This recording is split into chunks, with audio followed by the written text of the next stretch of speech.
ngayong umaga ay makakasama natin mula sa Drug Enforcement Agency kasama natin ngayong umaga mula sa Drug Enforcement Agency ang spokesperson nila si Sir Derrick Carreon. Sorry sir. It's all right. Sir Derrick Carreon. Umaga sir. Magandang umaga sir, and good morning sa mga nanonood po sa ating palatuntunan. Good morning boss, sa mga boss po natin. Sir, recently sir ay nagpalit po ng Director General ang Philippine Drug Enforcement Agency o ang PDEA. Ano sir ang mga general policy moves or reforms na gustong i-implement ng ating bagong Director General? Yes sir, Undersecretary Arturo G. Cacdac Jr. assumed the post on October 16 of 2012. So based on his policy guidance, ang operational thrust po natin are geared towards 1, exercise ethical leadership. So 2, he wants to focus on high value and high impact targets. 3 is to cultivate a culture and climate of cooperation with other counterparts or other law enforcement agencies. 4 is to ensure airtight cases. And of course, 5, promote the morale and welfare of our personnel. Sir, lahat ng ito I understand ay geared towards also curbing corruption, no? Yes, sa loob ng agency and also yung mga connections, no? Yes, sir. Agents with narco politics, no, sa labas. Ano ba sir yung mga main issues ng corruption sa ating agency? Well, yung mga allegations po kasi noon, sinasabi nga na may mga ahente na linyado na rin sa sindikato or tumatanggap umano ng protection money, mga ganung bagay, or tumatanggap ng pera, basically. So, as far as Undersecretary Cacdac is concerned, sabi niya nga po, hinikayat niya na based on the principle of ethical leadership nga, since we are the lead anti-drug agency, dapat lahat ng mga opisyales at tauhan natin have the moral ascendancy to implement or to enforce the anti-drug law.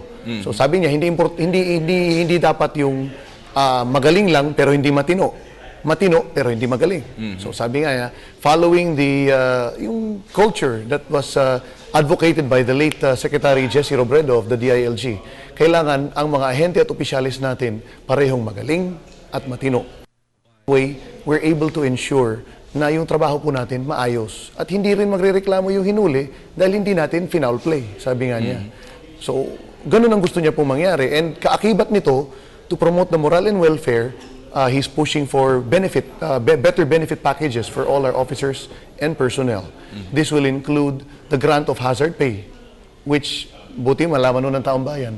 Hanggang ngayon walang hazard pay ang inyong mga abang lingkod na PDEA agents and personnel. So that's one thing.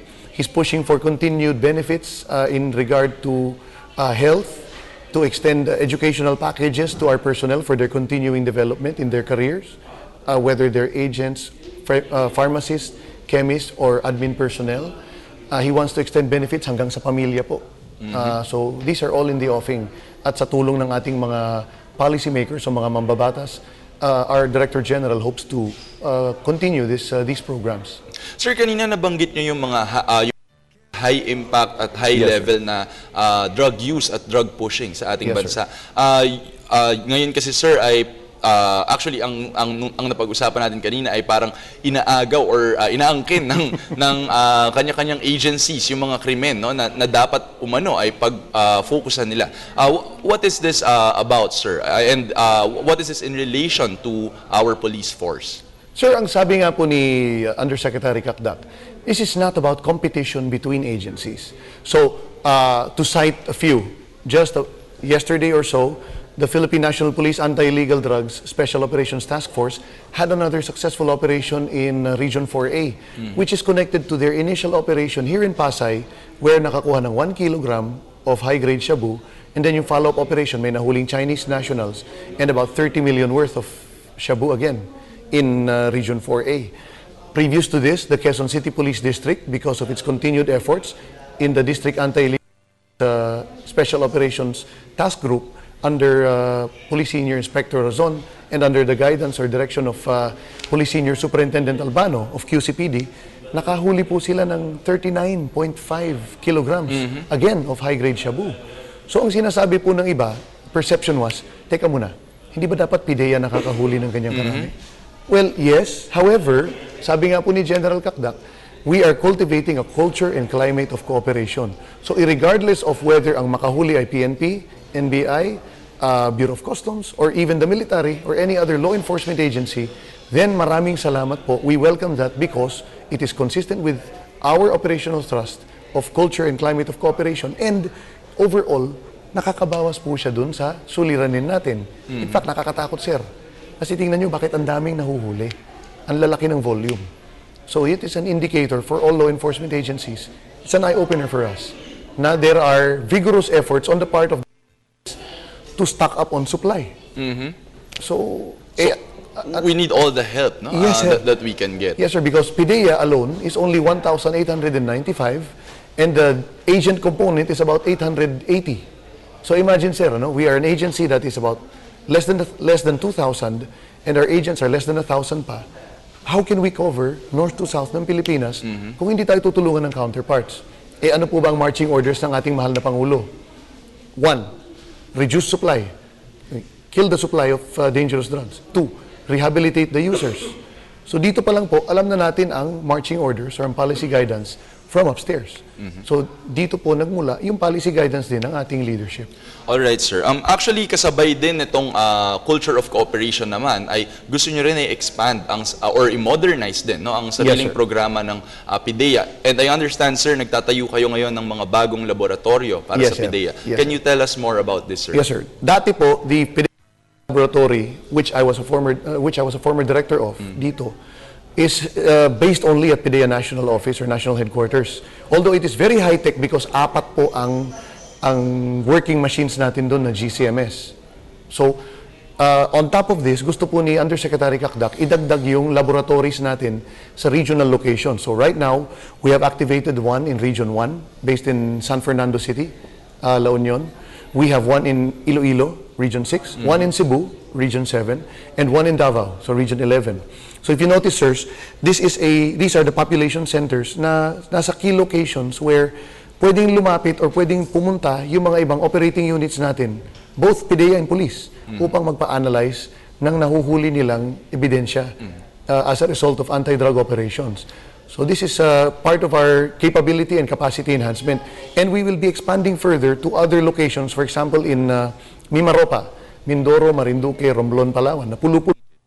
So kailangan din may laboratory dyan. Eventually, ang thrust po ni General Cakdak, kung huli ng PDEA, yung ebidensya dapat sa PDEA laboratory ma-analyze. Because for the longest time, sir, we have been dependent on the PNP Crime Lab, to which he was also a former director. Na equipped ba, sir, sa pag-imbestiga ng mga droga? Equipped sila, sir, kasi matagal na po nilang trabaho din yan. And to think na, in fact, hindi naman lahat ng PNP Crime Lab offices up to the provincial and regional levels are equipped with the high-tech equipment na gaya ng gamit natin.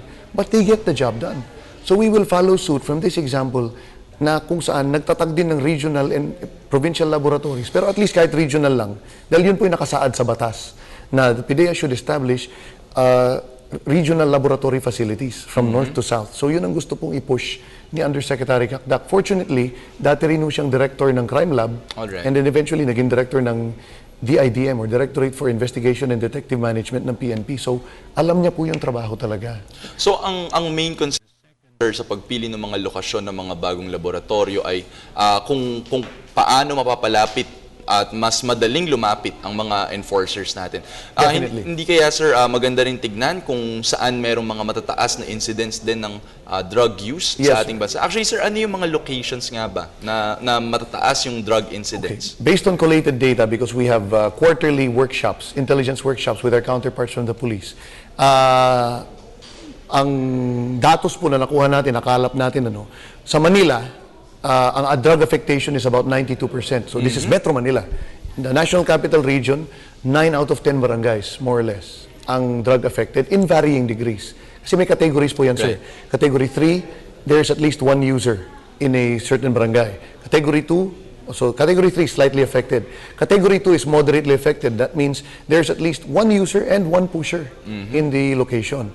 So that's moderately affected. Pag seriously affected, that means there is at least one user, one pusher, plus may tiyangge, or may laboratorio, or may chemical warehouse, kung saan ini-imbak or marijuana plantation in areas like, for example, the Cordilleras.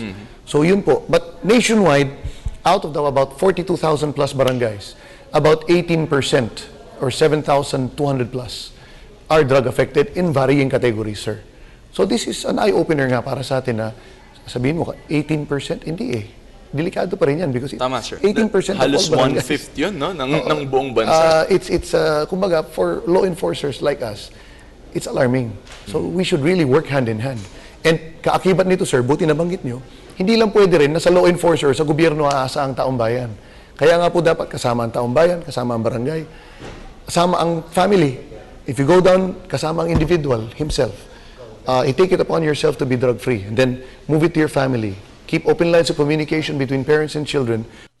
Family drug-resistant. A group of drug-resistant families comprises a drug-resistant community. And then the ripple effect goes up to the whole nation. So in rehabilitating the users based on policy guidance, gusto naman po ni Undersecretary Kakdak, we work hand in hand with government agencies who have the primary mandate of rehab. In this case, it's the Department of Health. And in coordination with the Dangerous Drugs Board, which is the policy-making body that enacts or issues policies in support of the anti-drug law. So, importante din po yung working relationship of those different agencies under the Dangerous Drugs Board, led by Chairman Secretary Villar, and of course, yung government agencies. So talagang klaro, no, sir, para sa ating mga viewers, na talagang napakahirap din ng trabaho, no, ng PDEA, and maraming reforms ngayon ang ina-undertake ng ating agency para i-address ang mga dati ng problema. By the way, sir, no, mabuti siguro idagdag natin, we're also trying to beef up our K9 units dahil ang vulnerability po natin in terms of smuggling or drug in our coastlines, and which is why we're tying up with the Philippine Postal Corporation, Philippine Ports Authority, Philippine Coast Guard. And fortunately, the Coast Guard, through their generosity, have donated 20 dogs to PDEA, K9 dogs. And parallel to this, we have recruited additional K9 handlers na ititrain din po ng Coast Guard sa kanilang facilities. And then recently, we have also activated an interagency operations center with the help of the United States government doon po sa NAIA, initially at Terminal 3. Nandun yung NAIA Interagency Drug Interdiction Task Group Operations Center natin, which is composed of different government agencies also, and nandun din ang PDEA. Dahil recently, nabalitaan nyo, sir, yung nag-smuggle ng 3 kilos na Nigerian. Is a drug mule, nahuli din po natin with the help of the Interagency Task Group at the airport. Alright. So these are all efforts geared towards curbing the drug problem, both in terms of manufacture here, distribution, smuggling, and of course, yung beef up din ng capability ng ahensya. So talagang marami tayong kailangang haraping pang mga issues, sir, no, in the future. Definitely. Pero I am certain, sir, talagang the PDEA is doing everything that it can ever since. Hindi lang po kami, pati lahat ng law enforcement agencies and ang sambayanan. At talagang kailangan ng masolusyonan ang problema rin ng droga sa Definitely, ating sir. bansa. So can we give our hotlines? Yes, sir. Kasi Go ahead. Recently po, we have been the recipient of a donation from a benefactor or friend of General Kakdak. Sa Go Live, binigyan po kami ng dalawang additional na text hotline. Dati po kasi Smart lang. So now we have Smart, Globe, and Sun. And I'd like to give them, our Smart hotline is 0999-888, or that's 888-7332, which is PDEA, 7332. Okay. So 0999-888-7332. For Sun, it's 0925-573-7332. PDEA rin. Yung Globe, 0927-915-0616. Automatic po ang sagot niyan sa system, dun sa nag-text ng info, plus i-distribute na yan sa operating units para po ma-action na ng mga units on the ground. So ang hotline natin ay para sa mga reports, no? Tama ba, sir? Sa lahat po ng mga sumbong na hinggil sa illegal drug activities in different localities. Alright, maraming salamat, sir. Maraming salamat good luck po sa PDEA sa lahat ng initiatives nito. Thank you very much, sir. On behalf of our Director General, Undersecretary Arturo G. Kakdak Jr., kasama-sama po nating labanan ng illegal na droga. Mabuhay po kayo. Maraming salamat, sir. That was Sir Derrick Carreon, ang spokesperson ng Philippine Drug Enforcement Agency.